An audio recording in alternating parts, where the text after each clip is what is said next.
May intel or spy dyan sa BJMP. Okay na.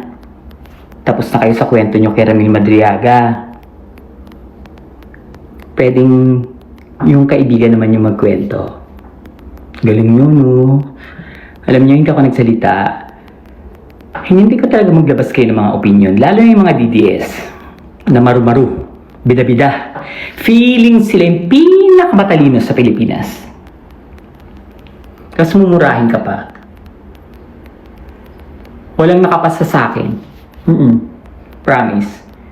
Hindi ko sinasabi matalino ko. Hindi ako magaling English eh. Pero yung talino kasi, hindi naman English ang ano dyan, ang tawag dito. Pamantayan ng pagiging isang merong utak na tao. Yung iba, hindi rin naman ako natatalinuhan. Kasi kung hindi mo pinag-aralan, hindi mo rin naman alam, di ba?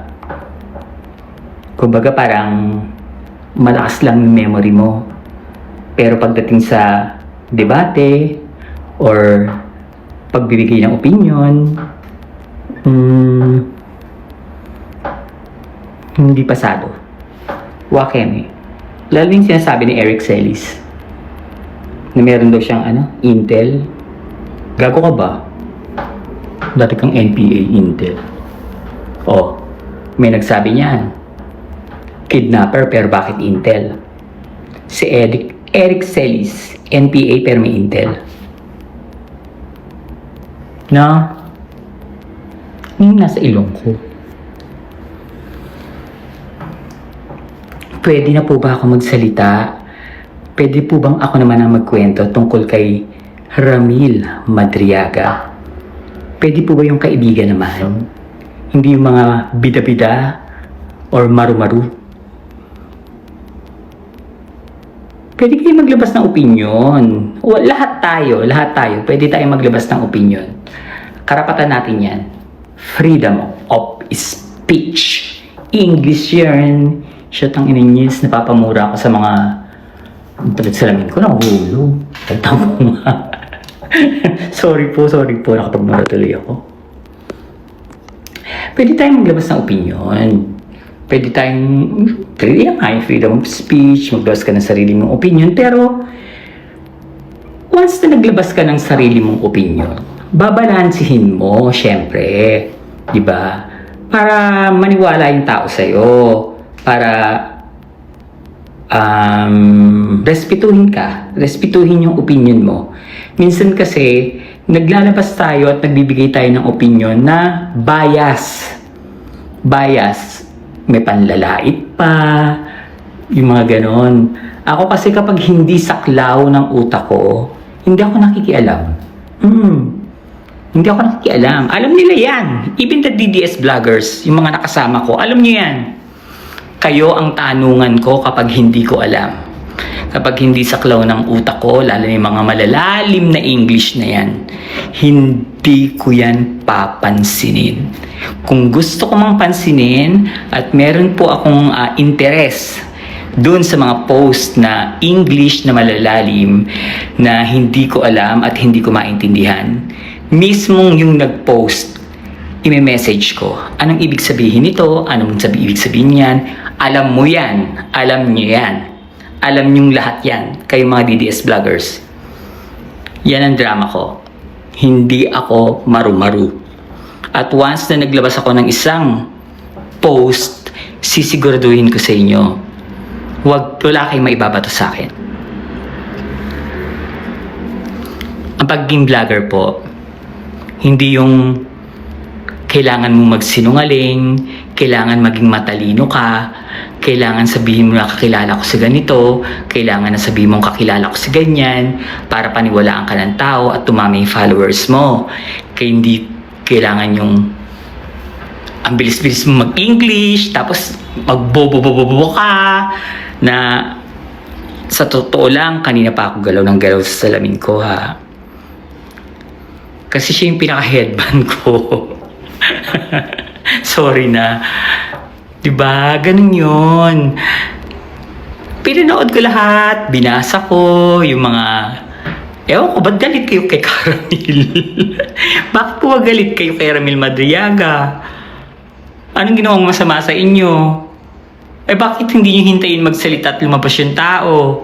Ang dami nyong halhal, aw aw aw aw aw, chu-chu-chu-chu, mga ers-ers, eme-eme, tanggalin ko na itong salamin na ito at mabasag ako. Diba? Hintayin niya lumabas. Meron pang nalalaman niya na Bikoy Part 2. Hindi ko kasi alam yun sa Bikoy. Saka hindi ako interesado sa kanya. Pag hindi ako interesado sa isang bagay, hindi ko hindi ko pinopost. Pansinin niyo yan. Wala akong pakialam. Gaya nga ngayon yung kay Cabral, wala lang akong pakialam sa pagkamatay niya. Condolence na lang po. Wala na tayong magagawa. Patay na siya eh. Diba? Yun yung sinasabi ko na dapat hindi niyo tinigil.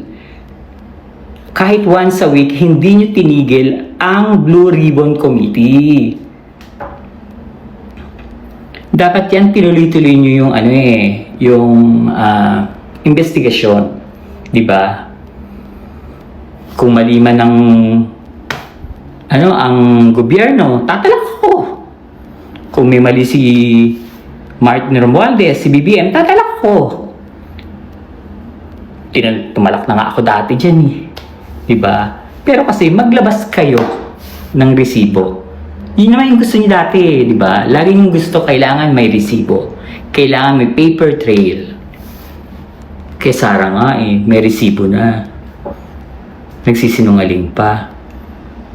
At alam ko, sasabihin ko na sa inyo, alam ko yung confidential funds and intel funds kung sino-sino ang binigyan. Alam ko. Pero hindi kasi ako pwedeng magsalita. Ang dapat magsalita, yung kaibigan ko, yung mas nakakaalam. Ipinasa lang sa akin para kapag may nangyaring masama sa kanya, alam ko, nasa akin lahat ng reports, nasa akin lahat ng records, di ba? Alam ko. And nangako ko dun sa tao na hindi ako magsasalita. Basta alam ko. Alam ko ginagawa niyo, Sara. Alam ko ginagawa nyo pulong. Yung mga tao sa paligid nyo, alam ko. Lalo ka ng poki ng ina mo ka. Ngayon ako magmumura. Yung Duterte youth na putang ina mo ka, huwag mong linalait si Madriaga. May kumukumusta sa'yo. Si Arman. Yung nag-aabot sa'yo ng pera. Galing kay Sara. Putang ina mo. Hindi ka kailangan ng kabataan. Ha? Nakikinig ka? Ano pa yung pangalan nito? Cardenia, Karma, ano ba to? Pangit! Piling matalino ka rin. Kinukumusta ka ni Arman. Yung nag-abot sa'yo ng isang bag na itim. Galing sa... Ewan ko. Ang ba galing yan? Saka ewan ko, bakit ka ba inubutan? Mag-explain ka nga. Huwag mong tinatalakan si Ramil Madriaga. Inabutan ka ng pera. May nag-aabot sa'yo ng pera galing sa Mary Grace. Tapos, saka na uli ako magkikwento. Putang ina mo ulit.